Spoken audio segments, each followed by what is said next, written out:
everybody, here's the captain from TrafficPartner.com with the Captain's Interview Lounge. And today I have Dayna from Grand Slam Media from Toronto live here. Make some noise! Woo! Pleasure to be here, Captain. Oh, good. Good to see you, Dayna. Long time Great to see you as well. It has been a little while, at least in person, right? Yeah, in person, yes. Yeah. So, yeah, for everybody who don't know you from the shows and from Grand Slam, so tell the people a little bit about you, how you started in the industry, and what is Grand Slam doing. Everybody knows you're in the broker business, but tell us a little bit more about you and your company. Sure. My name is, of course, Dayna Durrell. I'm with Grand Slam Media, the original G there. I'm a business development advisor for the company, or manager, you could say. I've been with Grand Slam Media for about 7.5 years now, and I got started in the business simply because our CEO, Luke Hazelwood, and founder Luke Hazelwood is one of my very good friends.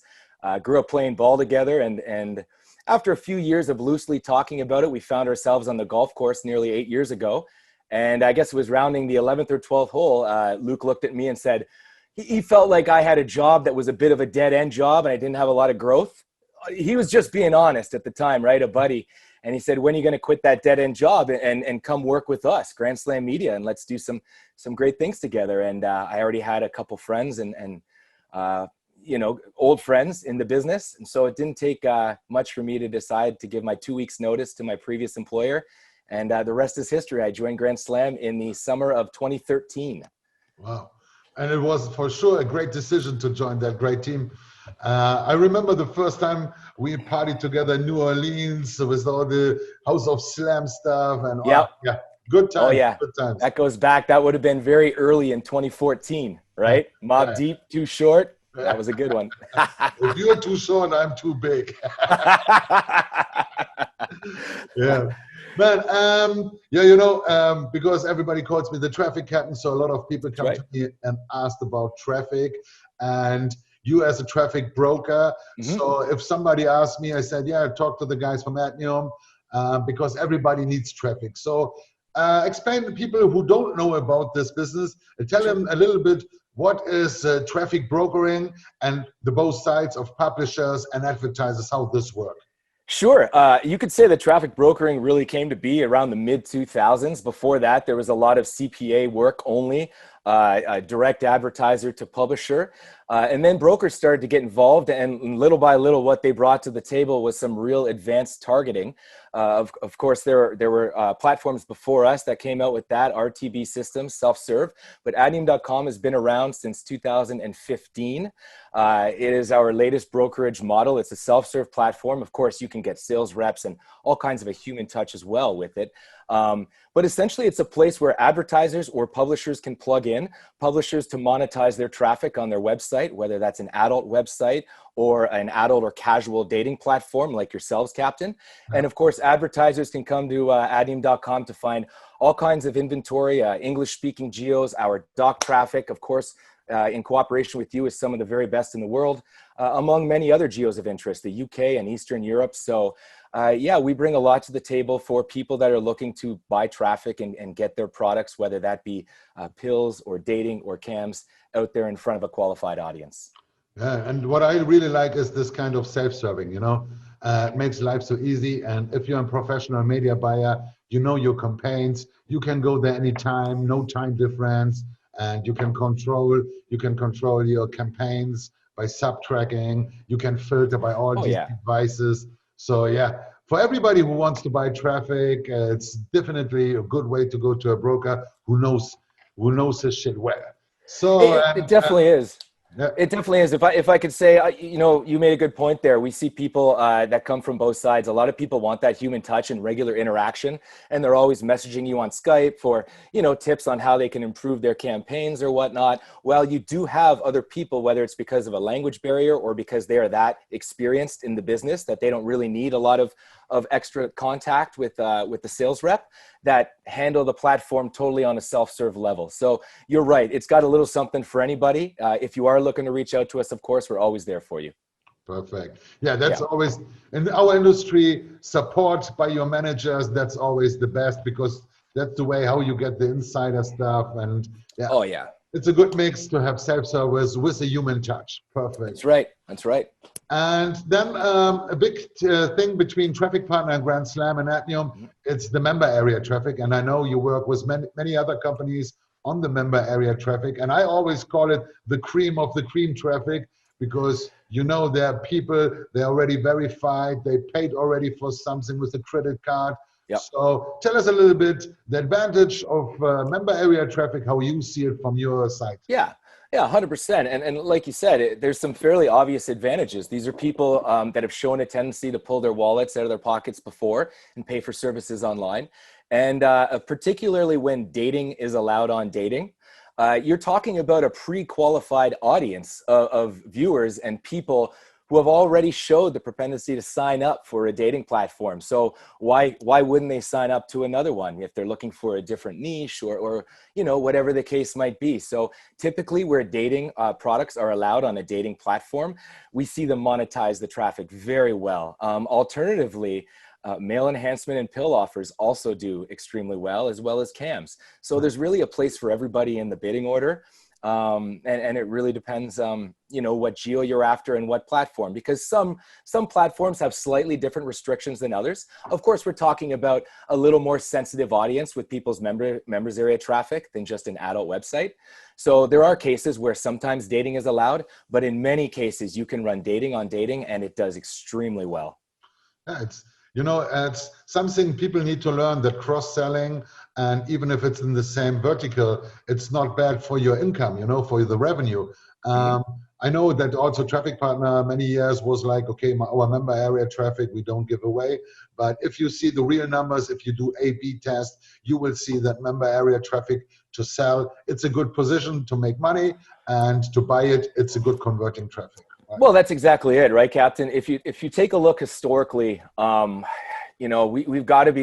had to have worked now with 25 to 30 prominent in our space dating platforms over the years. Yeah. And I would wager that the vast majority of those who have ever tested implementing banners or pop-unders in their members area continue to do so today, years later.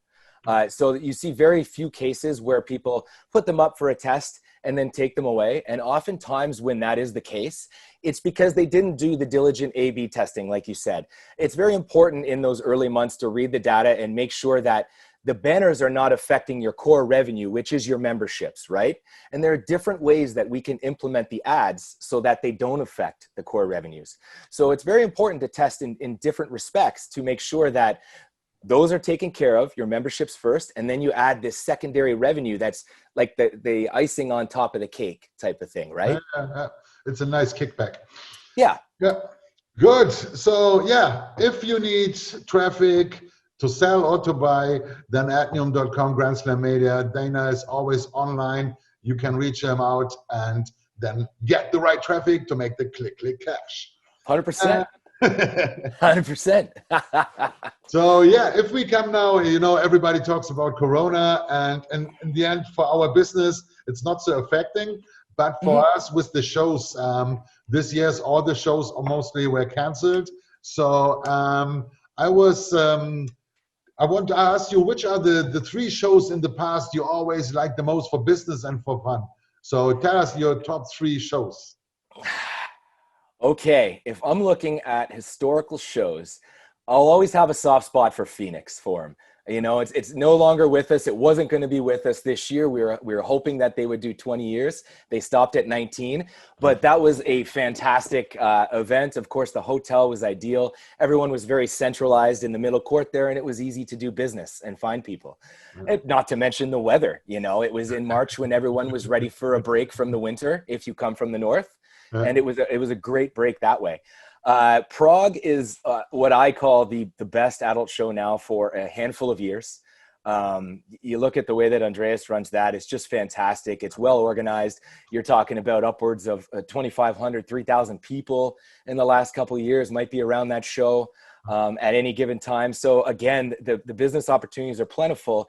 And the great thing about Prague is that it does pull a lot of people down from Russia and Ukraine and stuff, even affiliates that don't always make their way to the very western tip of Europe or over to North America for some of our trade shows. Lisbon is another one that I definitely like. It's another TES event. But I do miss some of the shows when they were a little bit larger. Like, I'm hoping that Vegas sticks around. Vegas was always a good time to get together with everyone. I feel like people go to Vegas expecting to have a little bit of fun, which makes the show atmosphere a lot of fun as well. But you know me, Captain, I just like to get out there in front of people and talk to everyone. I've never been to Bangkok, and I hear that it is second to none as well. I know our girls have been there, Victoria and Stephanie Hall, of course, two of our sales reps and managers. And they spoke very highly of that show. So that's one I'm hoping to get to soon. I will mention very briefly, sorry, let me hang up this phone here. I will mention very briefly that I did Allo events online as a moderator a few weeks back. And that was Affiliate Leaders Online. They put together a really good group of speakers over 2 days. And I thought that it was, for a virtual summit, I thought it was done really well. So again, that's allo.events, ALO.events. It was fantastic also. Okay, I will check out this. Yeah. So as we cannot travel, we do all the virtual shows now. And for me, the Webmaster Access or virtual version was very nice. Also, the XPS did a good job. AW Summit made a good job. So yeah, in the meantime, if the Corona epidemic is there, we need to do the virtual shows. But I can't wait to go with somebody in the bar and have the dinners and the parties. The social networking, that's the part I miss, of course, virtually.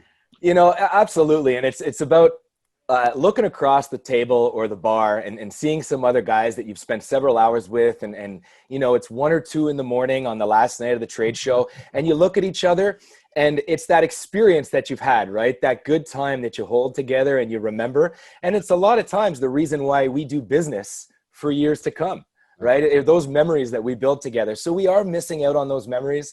We're trying to do our best virtually, aren't we? A lot of people I know for like 10, 15 years in the business are more than my business partner. They're my friends because I have so much experience with them. Also, all the Sidekicks event, if you talked about Phoenix, we went wild water rafting. You go to a football or a hockey game and you do parties, or the island gathering. You go surfing together, diving together. So it's more than only business. The business partners become friends. Yeah, that's really it's impossible to avoid that. Or for example, I never forget the House of Slam in Vegas when I presented my song and I was with Be Real's live and stuff, Luke and the whole team. Yeah. That's fantastic. Yeah, that was fantastic. Do you remember Be Real had a joint that was like the size of the microphone? Do you remember that? Smoking that thing?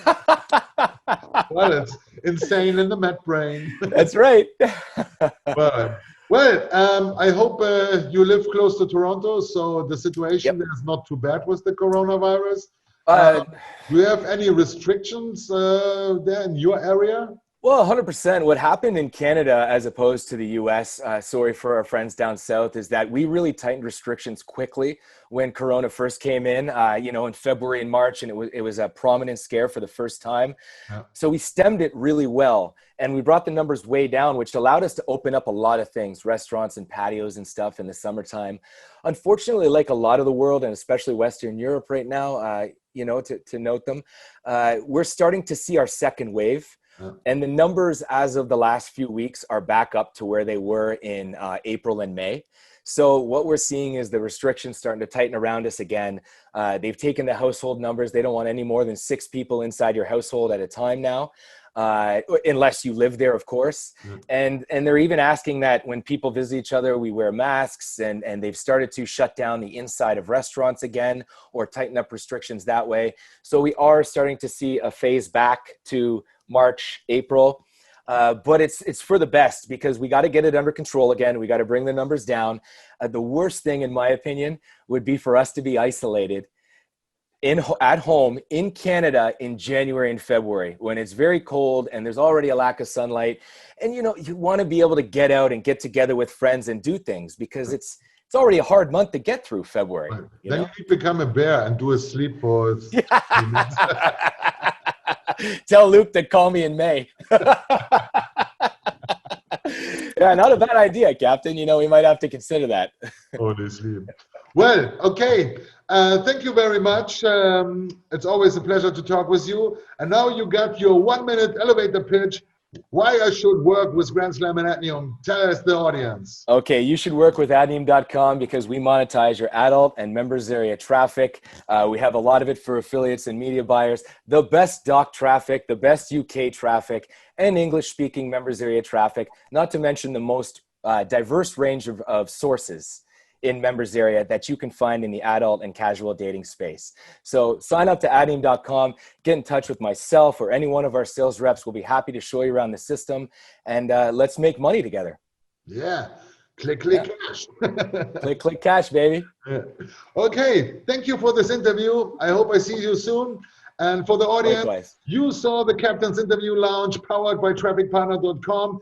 Follow YouTube, our channel, subscribe, leave some comments if you have some questions. Check out Traffic Captain on YouTube. And ahoy, see you soon. Adnium.com, baby. Respect the G. See you, Captain. Bye-bye. See you soon.